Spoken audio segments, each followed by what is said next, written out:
So once again, thank you. We'll be getting, I think, some sort of predictions or projections soon. Probably, 4.6%. yeah, or currently 4.6%. Thank you, Mark. You know, even if we don't get the 9 or 10% that we were polling, 5%, 4% is still a big deal for us. It's something we should be very, very proud of. Okay, then I'll wrap up now. So, without further ado, I want to introduce you guys again to Brian Jones, the Lieutenant Gubernatorial candidate for the Green Party.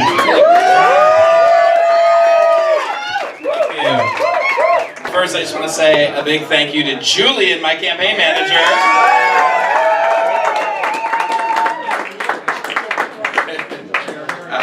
He rocks. And so do all of you. Wow, what a campaign we've waged. I'm just looking at these numbers. Mark is right. Although, Mark, I just want to quibble with your 4.6%. According to my Facebook, we are winning in a landslide. Wow. I don't know about you guys, but my Twitter feed is like, we're winning. Okay, funny thing though, interesting thing is the, no, we really are winning according to my feeds. Okay, have you noticed this pattern I have today of people just talking about how giddy and happy and like proud, and one person described to me that they were like skipping to and from the poll. I think there's something about people being freed of the burden of having to vote for a lesser of two evils. Right. Somebody said on, I think it was Lois Weiner said, I'm so glad to not vote for somebody evil, and I'm so glad to vote for somebody who's not lesser in any way. And there's a certain spirit of independence that I'm sorry before, that was weird. I was talking into this little tiny camera to like Green Party National. Thanks for being like background for that. But basically, look, we are trying to build an independent politics. That's pretty much the hardest thing you can do out here.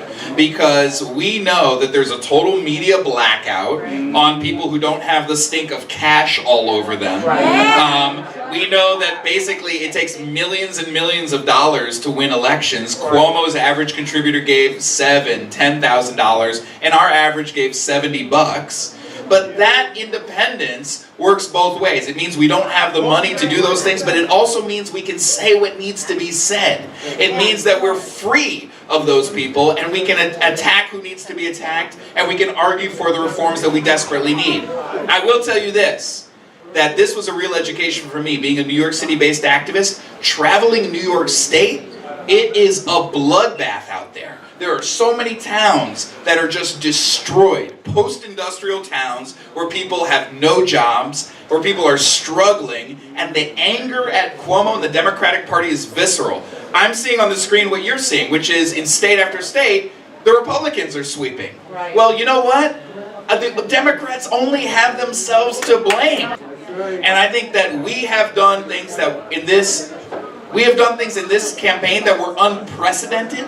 Some of it is to our credit, and some of it is the circumstance that people find themselves in, where they're just so fed up with the Democrats that they feel like they have to move on.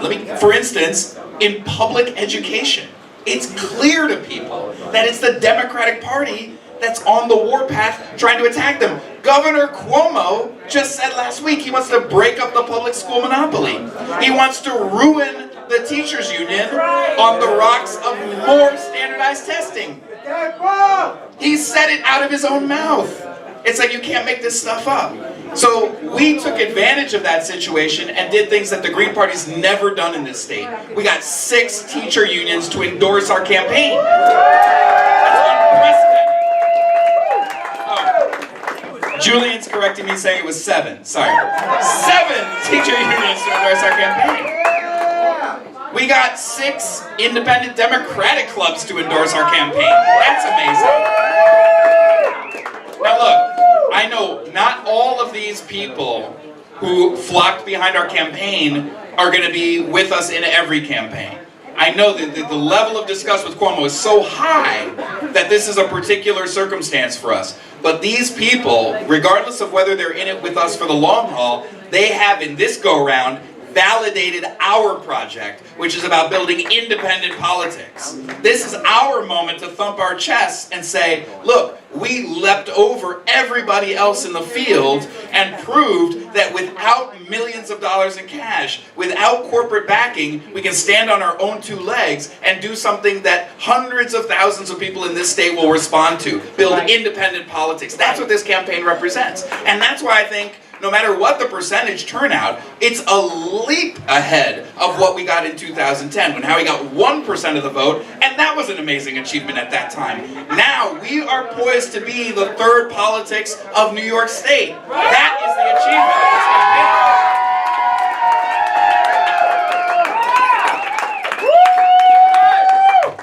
campaign. And now I want to quote a Spider-Man movie. With great power comes great responsibility. I'm serious though, like, if we are the third party of New York State politics, we have to figure out what to do with being the third party of New York State politics. Like, we have to figure out how to wield that weapon in favor of the 99% in this state. And that means, how do we put boots on the ground when it comes to fighting the new Jim Crow, when fighting for justice in Palestine, when stopping the evictions and the gentrification and the kicking people out of their apartments, when fighting for $15 an hour minimum wage, when stopping the raids and detentions of immigrants in this country. Everything that we stand for and are fighting for, we got to figure out how to take our game up a notch and live up to the standard that we've put forward in this campaign. I'm proud to be with you. I'm so inspired by all of you. And stay tuned. Please stay and hang around, because at 10:15 we're going to be addressed by Howie Hawkins here in this room. Thanks again.